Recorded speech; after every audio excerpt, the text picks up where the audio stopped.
6 Navy SEALs crouched in a bombed-out office building, surrounded by enemy forces in the concrete maze of Valenhall.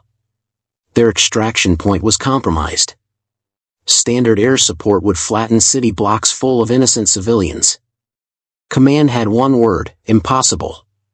But sometimes the impossible just needs the right pilot with the right aircraft at exactly the right moment. This is the story of how Captain Alycia Carter turned her A-10 Thunderbolt into an urban surgeon's scalpel, and why seasoned warriors now speak her name with reverence. Before we dive into this incredible mission, I'd love to know where you're watching from today. Drop your city and state in the comments below. Let's see how far our military stories reach across this great nation. The morning sun cast long shadows between the concrete buildings of Valenhall as Commander Jake Morrison adjusted his rifle scope. Through the cracked window of the abandoned office building, he could see the enemy weapons cache 3 blocks away. Crates of ammunition and rocket launchers sat stacked in what used to be a school courtyard. Delta 2, what's your count? Morrison whispered into his throat mic. I see 12 hostiles guarding the perimeter, came the reply from Petty Officer Martinez, positioned on the building's opposite side. They're not taking this lightly. Morrison nodded. Intel had been right. This cache was supplying enemy operations across the entire region. Getting photos of the weapons and their serial numbers would help track the supply chain back to its source. Bravo team, start your approach, Morrison ordered. Petty Officers Johnson and Kim moved like ghosts through the rubble-filled streets below. Morrison watched them advance from shadow to shadow, getting closer to the cache. Everything was going according to plan. Then the first shot cracked through the morning air. Morrison spun toward the sound. That hadn't come from the cache. It came from behind them. Contact rear. Martinez shouted over the radio. Muzzle flashes erupted from windows across the street. Enemy fighters poured out of buildings that intelligence had marked as empty. Morrison realized with sick certainty that they'd walked straight into a trap. All teams, fall back to Rally Point Alpha. Morrison barked, but more gunfire erupted from their planned escape route. Through his scope, Morrison saw enemy fighters setting up machine gun positions on every rooftop around them. These weren't random patrols. This was coordinated. Professional. Commander, we've got problems, came Johnson's voice, tight with stress. They're surrounding the entire block. Morrison grabbed his radio and switched to command frequency. Overwatch, this is Alpha Team. We are compromised and surrounded. Request immediate extraction. The reply came through static. Alpha Team, stand by for assessment. Minutes crawled by as gunfire intensified around their position. Morrison counted muzzle flashes. 20 hostiles. 30. 40. They kept coming. Petty Officer Stevens, their medic, pressed a bandage against a bullet graze on his arm. Skipper, they knew we were coming. Morrison's jaw tightened. Stevens was right. Someone had fed their mission details to the enemy.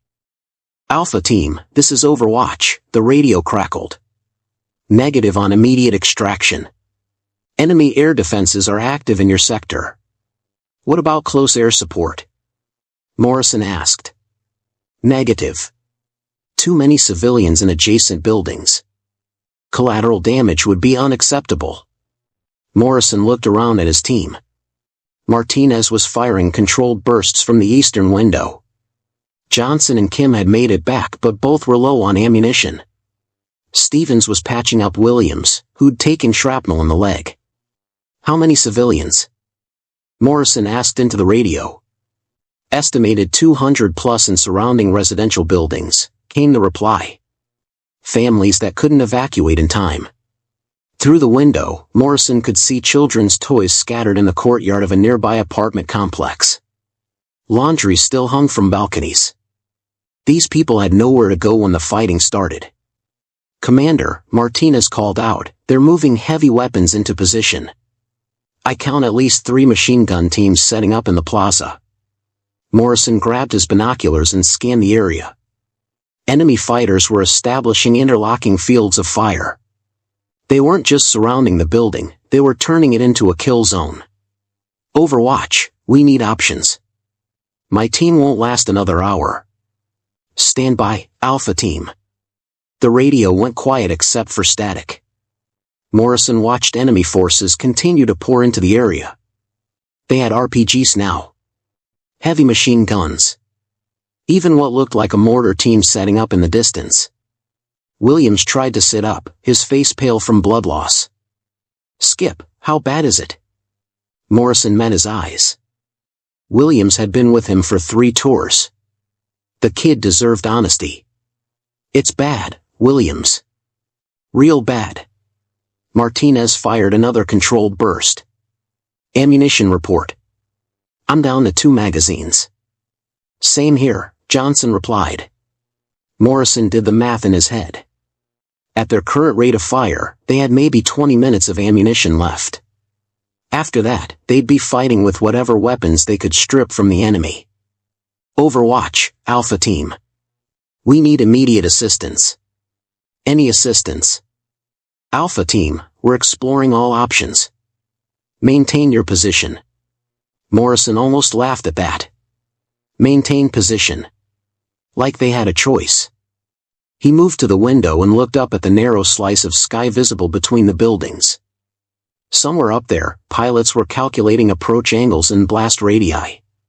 Somewhere up there, commanders were weighing the lives of 6 SEALs against the lives of 200 civilians. The math wasn't in their favor. Movement on the north side, Martinez reported. They're bringing up ladders. Looks like they're planning to assault the building. Morrison checked his watch. The enemy was getting impatient. They'd finish surrounding the building, then come up floor by floor. His team would make them pay for every step, but the outcome was inevitable. Alpha Team, this is Overwatch. The radio crackled to life. We have an unconventional option. Stand by for details. Morrison grabbed the handset. Overwatch, we'll take any option you've got. Roger that, Alpha Team. We're sending in an A-10. Morrison frowned. Overwatch, confirm. Did you say A-10? Affirmative. Pilot believes she can provide precision support in urban environment. Martinez looked over from his position. Did they just say she? Morrison keyed the radio. Overwatch, A-10s don't do precision urban strikes. The GAU-8 cannon will tear through these buildings like paper. Alpha Team, pilot insists she can thread the needle. ETA 15 minutes. Morrison stared at the radio. Thread the needle. In an A-10. Through a concrete maze filled with civilians. He'd seen A-10s work in open desert. The aircraft was devastating against armored columns and infantry in the open. But this? This was like asking a sledgehammer to perform surgery. 15 minutes, he told his team. We hold for 15 minutes. Outside, the enemy was closing in. Above, somewhere in the morning sky, a pilot was flying toward them with a plan that sounded impossible. Morrison had seen impossible things before. He'd just never bet his team's lives on them. Captain Alycia Carter stood in front of the briefing room's large screen, pointing at a satellite image of an A-10 Thunderbolt flying over open desert terrain. The dozen young pilots in front of her leaned forward, studying every detail. The GAU-8 cannon fires 30mm rounds at 4,000 rounds per minute, Carter explained. In open terrain, it's devastating. But what happens when you bring this weapon system into tight spaces? Lieutenant Brooks raised his hand. Ma'am, the A-10 wasn't designed for urban combat. Too much risk of collateral damage. Exactly right, Brooks. Carter clicked to the next slide showing dense city blocks. The Warthog excels at tank busting in open fields. Urban environments present entirely different challenges. The briefing room door burst open. Colonel Davis strode in, his face grim. Carter, we need you in operations immediately. She followed Davis down the corridor to the command center. Banks of monitors showed satellite feeds and tactical displays. Radio chatter filled the air with urgent reports from multiple sectors. What's the situation, sir? Davis pointed to a large screen displaying the city of Valenhall. 6 SEALs trapped here. A red circle highlighted a cluster of buildings. Enemy forces have them surrounded. Carter studied the imagery. The buildings packed together like puzzle pieces, leaving narrow streets between them. What about standard close air support? Too risky. Civilians are still in the area. Davis clicked through additional photos. Every building around the target zone has families inside. Women, children, elderly folks who couldn't evacuate. Major Thompson looked up from a communications console. Commander Morrison is reporting heavy contact. They're running low on ammunition. Carter moved closer to the display. She could see the tactical problem immediately. The SEALs were pinned in a building at the center of a dense urban grid. Enemy positions on rooftops commanded every approach. Standard jets would be flying too fast to distinguish between hostile and civilian structures. What options are we considering? Carter asked. That's the problem, Davis replied. We've run every scenario. Helicopter extraction gets shot down by all those rooftop positions. Ground reinforcement would take hours and cost dozens of lives. Fast movers can't operate precisely enough in that environment. Thompson's radio crackled with Morrison's voice. Overwatch, we're taking heavy fire. Need immediate assistance. Davis rubbed his forehead. 6 good men are about to die because we can't figure out how to help them without killing innocent people. Carter stared at the satellite image. She traced the streets with her finger, noting the angles between buildings, the width of the corridors, the height of the structures. Sir, what about an A-10? The room went quiet. Thompson turned from his console. Davis raised an eyebrow. Carter, A-10s don't do precision urban work. You know that. The GAU-8 has pinpoint accuracy when properly employed, Carter said. And the A-10 can fly slower than any other ground attack aircraft. Much slower. Davis shook his head. The cannon would punch through those buildings like they were made of cardboard. One stray round and we kill families. Carter pointed to the narrow streets on the display. Not if the approach angles are calculated correctly. Look at these corridors between buildings. They're like channels. Fly the right path, and you can engage targets without endangering surrounding structures. Major Riley, the operations officer, looked skeptical. Carter, you're talking about flying an A-10 through city streets. That's not how the aircraft operates. The A-10 was built for close air support. This is just closer than usual. Davis crossed his arms. Explain your thinking. Carter walked to the display and outlined her plan. The enemy expects high-altitude attacks or fast movers. They've positioned their air defenses accordingly. An A-10 approaching from these angles, flying between the buildings instead of over them, could engage rooftop positions without hitting residential areas. Flying between buildings? Thompson asked. You mean below rooftop level? When necessary, yes. The room erupted in concerned voices. Riley stepped forward. Carter, that's suicide. One wrong move and you fly into an apartment complex. The A-10 can handle damage better than any aircraft we have. And it flies slow enough for precise navigation. Davis studied the satellite image again. The clearances would be incredibly tight. Yes, sir. But tight clearances work both ways. The enemy can't get good shots at an aircraft flying through urban canyons. Morrison's voice came through the speakers again, more urgent now. Overwatch, enemy forces are preparing to assault our position. We need help now. Davis looked at Carter. You really think this could work? Carter met his gaze. Sir, those SEALs are going to die if we don't try something. Standard tactics won't work here. This situation calls for something different. Thompson shook his head. Command will never approve this. Flying an A-10 through city streets violates every safety protocol we have. Then we don't ask permission, Carter said. We ask forgiveness afterward. Davis was quiet for a long moment, weighing options that all carried terrible risks. Finally, he turned to Thompson. Get Carter's aircraft prepped for immediate takeoff. Sir, I have to advise against this course of action, Riley protested.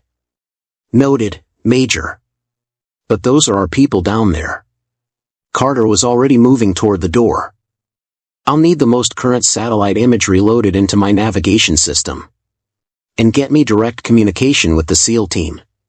Carter, Davis called after her. If this goes wrong, 6 SEALs die anyway, she replied without stopping. At least this way, we're trying. 20 minutes later, Carter sat in her A-10's cockpit running through pre-flight checks. The aircraft felt solid around her, like climbing into a familiar chair. She'd flown this particular Warthog for 2 years. Every vibration, every sound was familiar. Her crew chief, Sergeant Williams, knocked on the canopy. She popped it open. Ma'am, you sure about this? The word around the flight line is that you're planning to fly through the city instead of over it. Carter looked at the young sergeant. He'd been maintaining her aircraft since she arrived at Ramstein. Good kid. Worked harder than anyone else on the flight line. Williams, sometimes the book doesn't have all the answers. Yes, ma'am. But the book usually keeps people alive. Carter smiled. The book also says we don't leave our people behind. Williams nodded and stepped back. Give him hell, Captain. Carter sealed the canopy and started her engines. The twin turbofans spooled up with their characteristic whine. She ran through her weapons checks. The GAU-8 cannon was loaded and ready. She had enough ammunition for several engagement passes. Davis's voice came through her headset. Viper 1, you are cleared for takeoff. Carter pushed the throttles forward. The A-10 rolled down the runway, gaining speed but never in a hurry. The Warthog wasn't built for speed. It was built for precision and survivability. As the aircraft lifted off, Carter looked down at the German countryside passing below. In 30 minutes, she'd be flying this same aircraft through spaces it was never designed to enter. Her radio crackled with Morrison's voice. Overwatch, enemy forces are moving heavy weapons into position. We can see RPGs and what looks like a recoilless rifle. Carter switched to the SEAL frequency. Alpha Team, this is Viper 1. I'm your close air support today. Viper 1, Alpha Team. What's your aircraft type? A-10 Thunderbolt. There was a pause. Then Morrison's voice, carefully controlled. Viper 1, be advised we are in a dense urban environment with heavy civilian presence. Copy that, Alpha Team. I understand the situation. Another pause. Viper 1, how exactly does an A-10 provide precision support in city streets? Carter looked ahead at the horizon where Valenhall waited, its buildings already visible as a dark smudge against the morning sky. Alpha Team, I'm going to fly where A-10s aren't supposed to fly. The city of Valenhall spread out below Carter like a concrete maze. From 5,000 feet, she could see the problem immediately. Buildings packed together in tight blocks, leaving streets that looked like narrow cracks from this altitude. She pushed the stick forward, beginning her descent. The A-10 responded smoothly, dropping toward the urban landscape at a steady rate. Viper 1, this is Overwatch. Maintain standard approach altitude for target assessment. Carter keyed her radio. Overwatch, standard altitude won't work for this mission. I'm going low. Viper 1, you are approaching minimum safe altitude for urban operations. Carter looked at her altimeter. 3,000 feet. 2,000. The buildings grew larger in her windscreen, their details becoming clearer. She could see individual windows now, balconies, rooftop equipment. Overwatch, Viper 1 is continuing descent.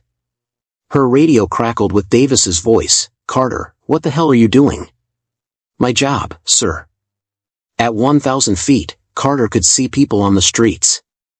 Civilians moving between buildings, trying to stay out of the line of fire. An old woman hurried across an intersection, clutching a small bag. Carter continued dropping. 500 feet. 300. The buildings rose around her like canyon walls. She was flying lower than some of the radio towers now. Her wingtips were level with apartment balconies. Thompson's voice over the radio. She's flying through the city streets. Carter banked left, following a main boulevard that curved between office buildings. The A-10's engines echoed off the concrete walls around her. She could see into windows now. An abandoned office with papers scattered across desks. A restaurant with chairs stacked on tables. Alpha Team, Viper 1. I have visual on your building. I count multiple hostile positions on surrounding rooftops. Morrison's voice came through clearly. Viper 1, we've got snipers on the hotel to our north, the office building to our east, and machine gunners on the apartment complex to our south. Carter pulled up her tactical display, overlaying Morrison's building locations with what she could see through her canopy. Copy that, Alpha Team. I'm beginning my attack run. She banked right, flying down a side street barely wider than her wingspan. The buildings on either side rose up like walls. Her jet wash rattled windows as she passed. Viper 1, this is insane, came Riley's voice from Overwatch. Abort this approach immediately. Carter ignored the radio and focused on her first target. The hotel sniper position was on the 8th floor, clearly visible through a broken window. She lined up her approach, flying straight down the street toward the building. At the last second, she pulled the trigger. The GAU-8 cannon roared to life with its distinctive buzzsaw sound. 30mm rounds tore into the sniper position with surgical precision. The hostile fire from that window stopped immediately. Carter pulled up hard, clearing the hotel roof by less than 50 feet. Holy shit, Morrison's voice came through the radio. Viper 1, you just took out that sniper with pinpoint accuracy. One down, Alpha Team. Moving to target 2. Carter banked left into another street corridor. This approach would be trickier. The office building machine gun position was on the 5th floor, but apartment buildings flanked it on both sides. She had to hit the center building without damaging the residential structures. She lined up her approach, dropping even lower. The A-10's landing gear was almost skimming parked cars below. Through her side window, she could see into apartment windows. Empty rooms with furniture covered in dust. The machine gun position opened fire as she approached. Tracers streaked past her canopy. Carter held her course, waiting for the perfect angle. She fired a short burst.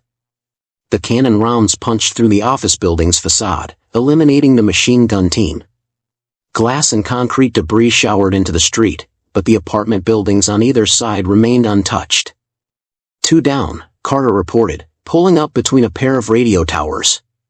Viper 1, this is Overwatch. Your flight profile is completely outside acceptable parameters. Return to safe altitude immediately. Carter checked her fuel and ammunition. Plenty of both. Overwatch, the mission isn't complete. Carter, you're violating every safety regulation in the book. Davis's voice carried a note of desperation. Sir, the book doesn't cover this situation. Carter lined up for her third target. The apartment complex machine gun position was the most challenging yet. The gunners had set up on a balcony, using the residential building's civilian occupants as human shields. She flew a wide circle, studying the building from multiple angles. The machine gun team was positioned on the northwest corner, 5th floor. Carter could see muzzle flashes as they fired at the SEAL position. Alpha Team, I need you to mark your exact position with smoke. Roger, Viper 1. Smoke out. A red smoke grenade popped on the roof of Morrison's building. Carter used it to triangulate the precise angle she needed. If she approached from the southwest, she could engage the machine gun position without endangering the apartment residents on the building's other side. Carter banked into her approach, flying down a boulevard lined with shops and restaurants. She was so low now that her jet exhaust was rattling storefront signs. A dog barked from a balcony as she passed. The machine gun team spotted her coming and swiveled their weapon toward her aircraft. Tracers filled the air around her cockpit. Carter waited until the last possible moment, then fired a precise 3-round burst. The cannon shells impacted exactly where she'd aimed, silencing the hostile position while leaving the rest of the building intact. 3 for 3, Morrison reported.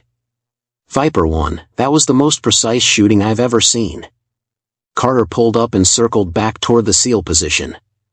Through her canopy, she could see Morrison's team moving toward the building's exit. The immediate threat was neutralized, but she knew this was only the beginning. Alpha Team, you should have a clear path to your primary extraction point now. Roger that, Viper 1. Moving toward extraction. Carter climbed to 500 feet and orbited the area, watching for additional threats.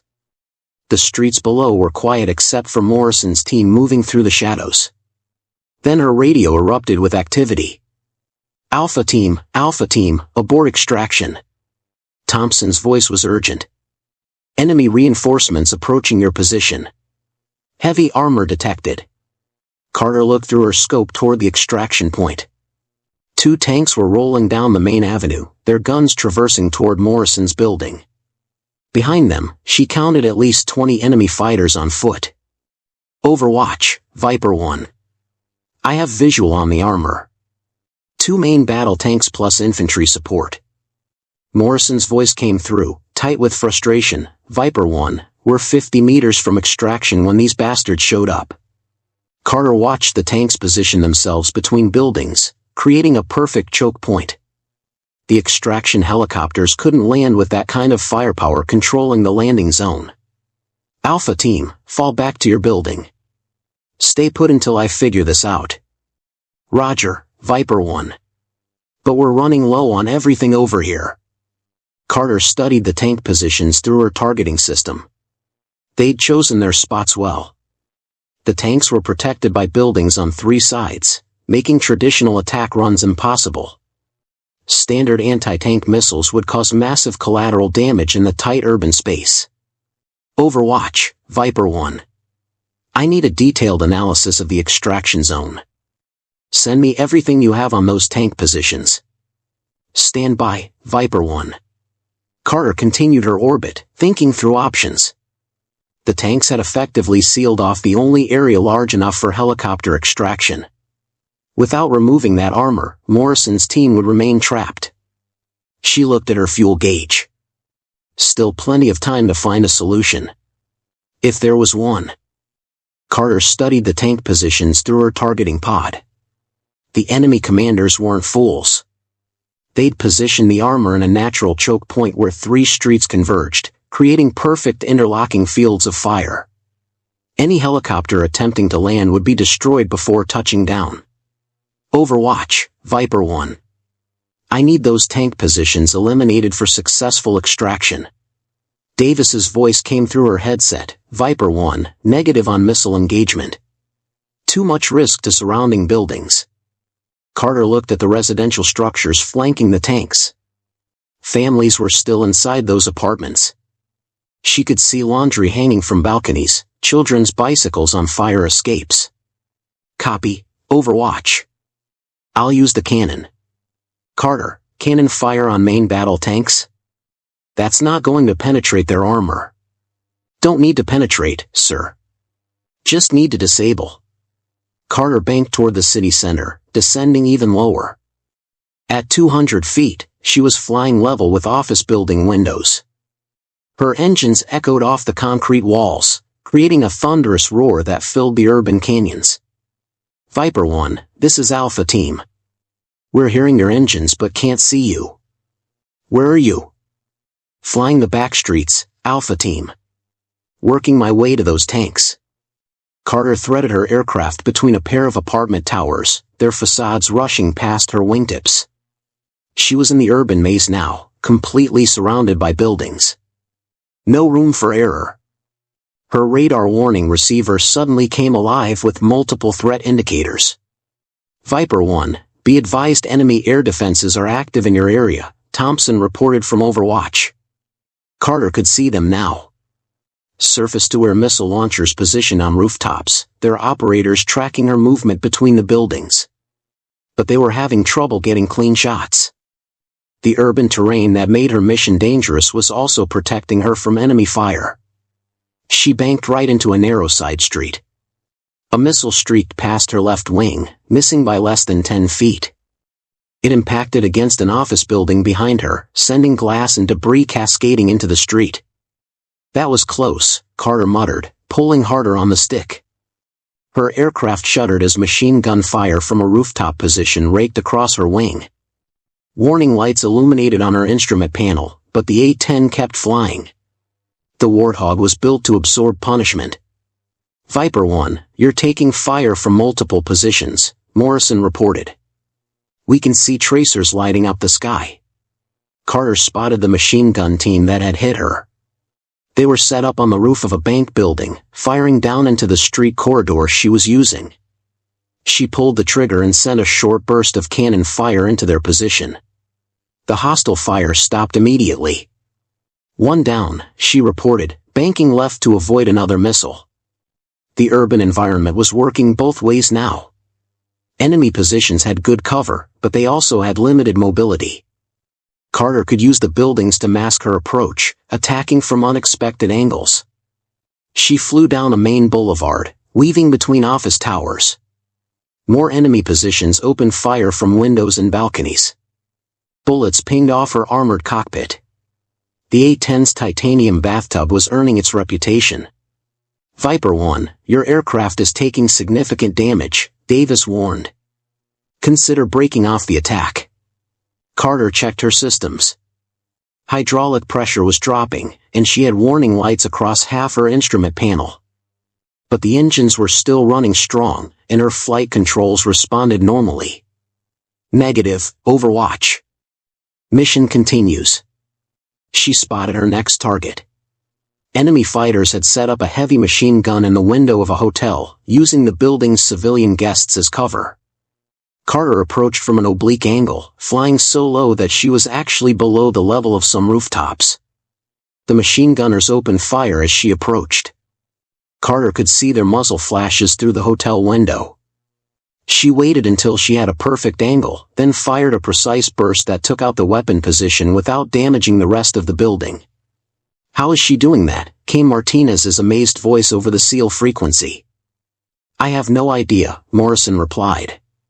But she's clearing our exit route one position at a time. Carter pulled up and over a shopping complex, then dropped back down into another street corridor. The tanks were 2 blocks away now. She could see their main guns tracking her movement, but they couldn't get clear shots through the urban maze. An RPG streaked past her canopy, so close she could see the fins spinning. It exploded against a billboard behind her, showering the street with burning debris. Viper 1, you have multiple SAM sites trying to lock onto you, Thompson reported. They're having trouble maintaining targeting due to your flight profile. Carter smiled grimly. Flying between buildings instead of over them was confusing enemy radar systems. They'd position their air defenses to engage aircraft at normal altitudes, not ones flying through city streets. She banked hard right, following a curved street that wound between residential buildings. Through her side window, she could see into apartment kitchens and living rooms. The civilians had taken shelter on the floors away from windows, but some peered out as her aircraft thundered past. Viper 1, this is Overwatch. Enemy forces are repositioning to counter your approach vectors. They're learning your patterns. Carter had noticed that too. The enemy was adapting, moving weapons to cover the street corridors she was using. They were turning her own tactics against her. A ZSU anti-aircraft gun opened fire from a parking garage. The stream of tracers filled the air ahead of her aircraft. Carter pulled up sharply, clearing the top of a department store by inches, then dropped back down into a parallel street. That was too close, she said to herself. Her fuel gauge showed she was burning more than expected. Flying at low altitude with constant maneuvering was consuming fuel rapidly. She had maybe 20 minutes before she'd need to consider returning to base. Alpha Team, what's your ammunition status? Morrison's voice was strained, running low, Viper 1. Maybe 10 minutes of sustained contact. Carter reached the edge of the tank perimeter. Through her targeting system, she could see both tanks positioned at the intersection ahead. Their crews had spotted her approach and were rotating their turrets in her direction. The street leading to the tanks was a gauntlet of enemy positions. Machine guns in upper-story windows, RPG teams on rooftops, and at least 2 more anti-aircraft guns positioned to cover the intersection. Overwatch, Viper 1. I'm beginning my attack run on the armor. Viper 1, be advised that street is heavily defended. Multiple threat indicators. Carter could see the threats clearly. Every building overlooking her approach route bristled with weapons. Flying down that street would be like flying through a tunnel of fire. She took a deep breath and pushed the throttles forward. The A-10 accelerated down the street toward the tanks. Immediately, every enemy weapon in the area opened fire. Tracers filled the air like deadly fireworks. RPGs streaked from rooftops. Machine gun bullets hammered against her aircraft's armor. Carter held her course, ignoring the warning lights that were now covering her entire instrument panel. Her aircraft shuddered under the impact of hundreds of rounds, but the A-10 kept flying. Through the chaos of enemy fire, she could see the tanks ahead. Their main guns were rotating toward her, trying to track her movement. If they got a clean shot with those main guns, even the A-10's armor wouldn't save her. Carter lined up her cannon on the first tank's tracks and fired. The GAU-8 round struck the tank's left side, disabling its ability to maneuver. The massive vehicle lurched to a stop, blocking half the intersection. The second tank fired its main gun. The shell screamed past Carter's aircraft, missing her by less than 20 feet. It exploded against the building behind her, sending chunks of concrete raining into the street. Carter pulled up hard, climbing over the disabled tank. As she passed overhead, she could see the tank crew bailing out through their hatches. First tank disabled, she reported. Moving on the second target. But as she banked for another approach, her aircraft's hydraulic system finally gave out. The stick felt heavy in her hands. Her aircraft was dying around her, and she still had 1 tank to eliminate. Viper 1, your aircraft is severely damaged, Davis called. Break off immediately. Carter looked at her instruments. Half her systems were offline. But the engines were still running, and she still had cannon ammunition. Negative, Overwatch. 1 tank left, then we're done. Below her, Morrison's voice crackled through the radio. Viper 1, that second tank has a clear shot at our building. If you can't take it out, we're finished. Carter pulled her damaged aircraft around for one final approach. The street ahead was still filled with enemy fire, but now she was flying a wounded bird through the gauntlet. She could do this. She had to do this. Carter's damaged A-10 shuddered as she lined up for her final approach.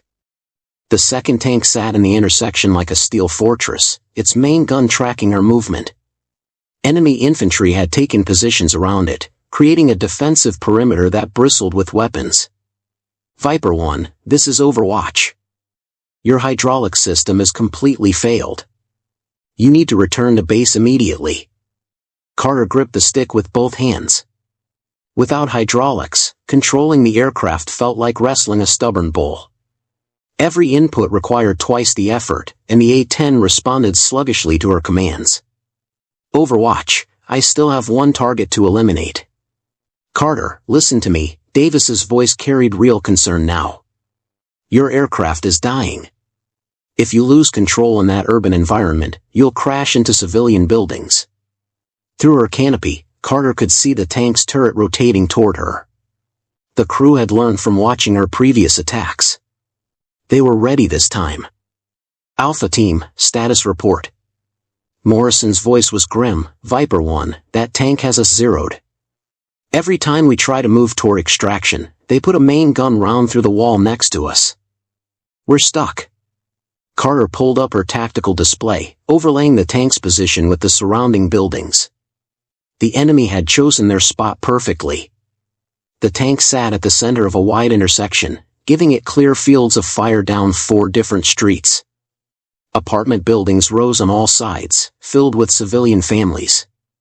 Overwatch, can extraction helicopters approach from a different vector? Negative, Viper 1. That intersection is the only area large enough for safe helicopter landing. Any other approach puts the birds too close to the buildings. Carter circled higher, trying to find an angle that would work. Below her, the tank's main gun followed her movement. She could see enemy soldiers on nearby rooftops, all armed with shoulder-fired missiles. They were waiting for her to commit to an attack run. Viper 1, this is Alpha Team. Morrison's voice was steady, but Carter could hear the resignation underneath. We appreciate what you've done, but don't risk your life for us. We'll find another way. Alpha Team, there is no other way. Carter studied the intersection again. The tank was positioned perfectly to prevent extraction, but that same positioning created a vulnerability. The crew had parked between two apartment complexes, using the buildings as protection from traditional air attacks. But those buildings also created a narrow corridor, barely 20 feet wider than her aircraft's wingspan. If she could fly down that corridor at exactly the right angle, she could engage the tank with cannon fire while avoiding the residential structures. The problem was the approach. She'd have to fly straight down the middle of the street, taking fire from every rooftop position, while maintaining perfect control of a damaged aircraft. Overwatch, I'm going to attempt cannon engagement on the remaining tank. Viper 1, your approach options are limited by the urban terrain. Any attack run puts you in a crossfire from multiple defensive positions. Carter looked at her fuel gauge. 15 minutes remaining. Morrison's team couldn't hold out much longer, and her aircraft was deteriorating with every passing minute. Alpha Team, I need you to stay exactly where you are. Do not attempt to move until I give the all-clear. Roger, Viper 1. Carter banked toward the intersection, lining up her approach down the main boulevard. The street stretched ahead like a tunnel, with the tank visible at the far end. Enemy positions covered every rooftop along the route. Viper 1, this is Colonel Davis. I'm ordering you to break off this attack. The risk is too high. Carter keyed her radio but didn't respond to Davis. Instead, she called Morrison directly. Alpha Team, after I engage this tank, you'll have maybe 60 seconds to reach the extraction point before enemy reinforcements arrive. Are you ready? We're ready, Viper 1. But that street is a death trap. You'll be taking fire from 15 different positions. Carter pushed the nose down, beginning her descent towards street level. Alpha Team, sometimes you have to go through hell to get to the other side. As her aircraft dropped into the urban canyon, enemy weapons opened fire from every direction. Machine guns chattered from office windows. RPGs streaked from rooftops. The air filled with tracers and smoke. Carter's aircraft bucked and shuddered under the impact of hundreds of rounds. Her right engine began making an irregular grinding sound. Warning alarms filled her cockpit with urgent beeping. Viper 1, you're taking massive damage. Thompson called from Overwatch. Carter ignored the alarms and focused on the tank ahead. The enemy crew had positioned their vehicle perfectly. Its main gun was aimed directly down the street, waiting for her to get close enough for a killing shot. 2 blocks from the tank, Carter's left engine started trailing black smoke. Her airspeed was dropping dangerously low. The A-10 was barely maintaining flight, more falling than flying now. Engine failure on the left side, she reported calmly. Carter, eject. Eject now. Davis shouted over the radio. Carter looked at the ejection handles. She could pull them and be safely away from the dying aircraft in seconds. But if she ejected, Morrison's team would die. The tank would prevent extraction, and the SEALs would be overrun within minutes. Negative on ejection. Still have 1 engine. The tank's main gun flashed. Carter saw the muzzle blast and immediately pulled up hard. The tank shell screamed underneath her aircraft, missing by inches. It exploded against the building behind her, sending chunks of concrete flying in all directions. Carter's aircraft was now shaking violently. The single remaining engine was overheating, struggling to keep the damaged Warthog airborne. Her hydraulic fluid was streaming out behind her in a red mist. She lined up the cannon on the tank's rear section where the engine compartment was located. If she could disable the tank's mobility, it couldn't reposition to block extraction. 1 block from the target. Enemy fire intensified. Carter could see soldiers on rooftops firing everything they had at her aircraft. RPGs exploded around her. Machine gun bullets hammered against her cockpit armor. Her remaining engine suddenly seized with a loud grinding noise. The A-10 was no longer flying, it was gliding toward the intersection on momentum alone.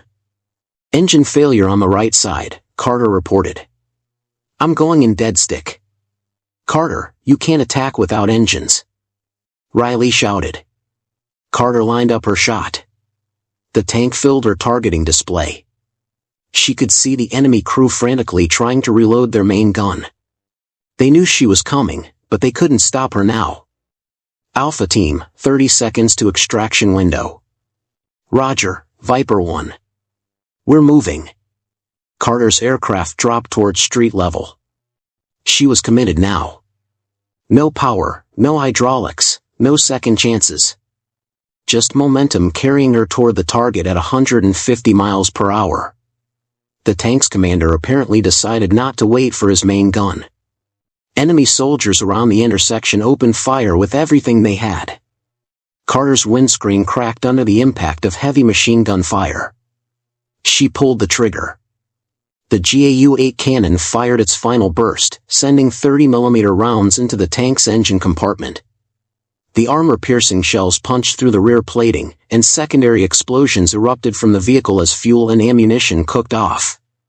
The tank lurched forward, then ground to a halt with black smoke pouring from its engine deck. Tank disabled, Carter reported as her powerless A-10 glided over the intersection. But now she faced a new problem. With no engines and failed hydraulics, she couldn't control her aircraft's descent. The A-10 was falling toward the city streets with Morrison's team still on the ground below. Viper 1, you're coming in too low. Morrison called. Pull up. Carter pulled back on the stick with all her strength, but the aircraft barely responded. Buildings rose around her like walls. She was flying through the urban maze now with no power, no control, and nowhere to land. Overwatch, Viper 1. I'm going down in the city. Make sure those helicopters get my SEALs out. Carter, negative. Fight for control. Carter looked ahead through her cracked windscreen. The street was too narrow for a crash landing. If she hit the ground here, the explosion would destroy everything around her, including the apartment buildings full of families. But there was one option left. One final choice that might save everyone. She spotted it ahead, a wide plaza between government buildings. Empty of civilians. Just large enough. If she could make it that far.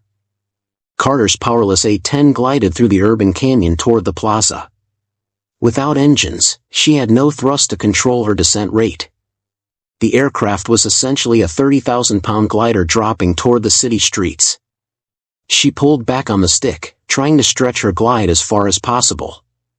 The plaza was still 3 blocks away. Too far.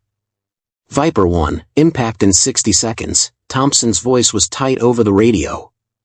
Carter looked at the buildings rushing past her wingtips. Office towers, apartment complexes, a small church with a bell tower. All filled with innocent people who didn't deserve to die because her aircraft fell out of the sky. Alpha Team, are you clear of the intersection? Morrison's voice came through immediately, negative, Viper 1. Still moving toward extraction. 30 seconds out. Carter's heart sank. If she crashed before Morrison's team reached safety, the remaining enemy forces would cut them down in the open street. She had to stay airborne just a little longer. She looked at her instruments, searching for any system that still worked. Then she noticed something. Her landing gear indicator. The hydraulics for the main flight controls had failed, but the emergency gear extension system operated on a separate circuit. Carter reached for the emergency landing gear handle and pulled. The main landing gear deployed with a loud grinding noise. The sudden drag caused her aircraft to slow dramatically, but it also helped control her descent rate. She was trading airspeed for time. What are you doing, Carter? Davis asked over the radio. Buying time, sir. The plaza was 2 blocks ahead now. Carter could see it clearly, a wide open space between government buildings. No civilians. No residential structures. If she could reach it, her crash wouldn't hurt anyone except herself. Viper 1, this is Alpha Team. We're at the extraction point. Helicopters are inbound. Carter smiled despite her situation. Morrison's team was clear. Whatever happened next, the SEALs would make it home. Her aircraft was barely maintaining forward momentum now. The deployed landing gear created so much drag that she was almost hovering between the buildings. But she was still 1 block short of the plaza. Through her side window, she spotted something that made her reconsider everything. A narrow alley ran between 2 office buildings, leading directly to the plaza. It was barely wide enough for her aircraft, but it was a straight shot to safety. Carter banked toward the alley. Her wingtips were now less than 5 feet from the building walls on either side. She could see into office windows as she passed, empty desks, abandoned coffee cups, family photos on computer monitors. Viper 1, you're flying through an alley. Thompson sounded amazed. How is that possible? Carter didn't answer. She was too busy threading her aircraft through the concrete needle. 1 wrong move would clip a wing and send her tumbling into one of the buildings. The alley opened into the plaza just as her aircraft's nose dropped toward the pavement. Carter pulled back on the stick with all her remaining strength, trying to flare for landing. The A-10 hit the plaza's concrete surface hard. The landing gear collapsed immediately, and the aircraft skidded across the open space in a shower of sparks and debris. Carter's helmet banged against the canopy as the aircraft slid to a stop against a fountain at the plaza's center. Steam hissed from her engines. Warning alarms continued to beep. But she was alive, and her aircraft had come to rest in the one place where it couldn't hurt anyone. Carter popped her canopy and climbed out onto the wing. Her legs were shaky, but she was uninjured. Around the plaza, emergency vehicles were already racing toward her position. Her radio crackled with Morrison's voice. Viper 1, Alpha Team is aboard the extraction birds. We're clear and heading home. Carter sat down on her aircraft's wing and keyed her radio. Glad to hear it, Alpha Team. See you back at base. Viper 1, Morrison paused. What you did today? I've never seen anything like it. Just doing my job, Commander. No ma'am. That was something way beyond the job. 30 minutes later, Carter sat in the base medical facility while a doctor checked her for injuries. Through the window, she could see her A-10 being loaded onto a transport truck. The aircraft looked like it had been through a shredder, but it had brought her home. Davis entered the medical bay, followed by Morrison and his team. The SEALs still wore their combat gear, but they looked more relaxed than men who'd spent the morning fighting for their lives. How are you feeling, Carter? Davis asked. Fine, sir. Ready for my next mission. Morrison stepped forward. Captain, I need to say something. When command told us an A-10 was coming to help, I thought they'd lost their minds. A-10s don't do urban precision work. Carter shrugged. Maybe they do now. Stevens, the SEAL medic, spoke up. Ma'am, I've seen close air support in a dozen different environments. What you did today was like watching a surgeon work. Every shot exactly where it needed to be. The A-10 is a precise aircraft when you know how to use it. Martinez nodded. Flying through those city streets like that. How did you know you could make those turns? Carter thought about the question. The aircraft tells you what it can do. You just have to listen. Johnson, the youngest SEAL, looked confused. But the flight manual says A-10s can't operate in urban environments. The manual covers standard operations, Carter replied. Sometimes the situation isn't standard. Davis cleared his throat. Carter, there's going to be an investigation. You violated multiple flight safety regulations today. Morrison stepped closer to Davis. Sir, with respect, Captain Carter saved 6 American lives today. Maybe the regulations need updating. That's not how the military works, Commander. Maybe it should be, Morrison replied quietly. Carter stood up from the examination table. Colonel, I'm ready to face whatever consequences come from today's mission. But I'd do the same thing again if our people needed help. Davis studied her for a moment. I know you would, Carter. That's what worries me. 3 hours later, Carter found herself back in the briefing room where her day had started. The same satellite image of the A-10 over desert terrain glowed on the screen. But now the room was packed with pilots who'd heard about her urban mission. So, Lieutenant Brooks asked, what did you learn about urban A-10 operations today? Carter looked at the eager faces around her. Young pilots who'd just seen someone rewrite the book on what their aircraft could accomplish. I learned that the A-10 is even more capable than we thought. But I also learned that pushing those capabilities comes with serious risks. Would you recommend other pilots attempt similar missions? Another pilot asked. Carter was quiet for a moment. I'd recommend that pilots never stop thinking creatively about how to help their people on the ground. But I'd also recommend that they never attempt anything like what I did today unless there's absolutely no other choice. Brooks raised his hand again. Ma'am, why did you take those risks? You could have been killed. Carter thought about Morrison's team, pinned down in that building with nowhere to go. She thought about the families in the surrounding apartments who would have died if standard air support had been used. Because sometimes the impossible is just a challenge that nobody's figured out yet.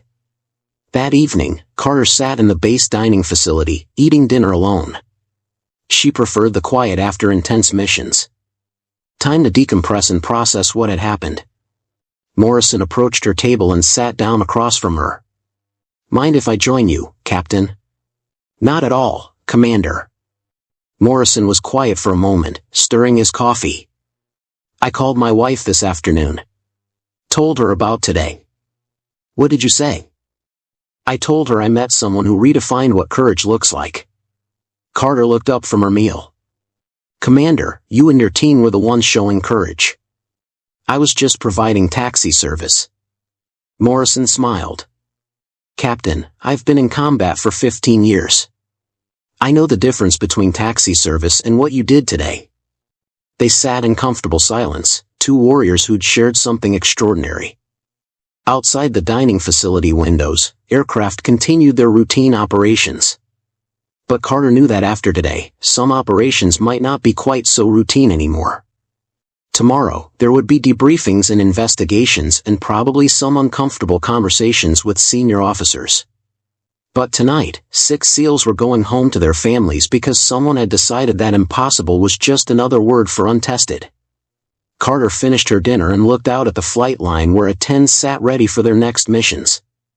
Each aircraft was a tool waiting for the right pilot to discover its full potential. She'd learned something important today. The book might say what an aircraft was designed to do, but it couldn't define what it was capable of doing when American lives were on the line. If you loved listening to the story, do like and subscribe, share your thoughts in the comments below.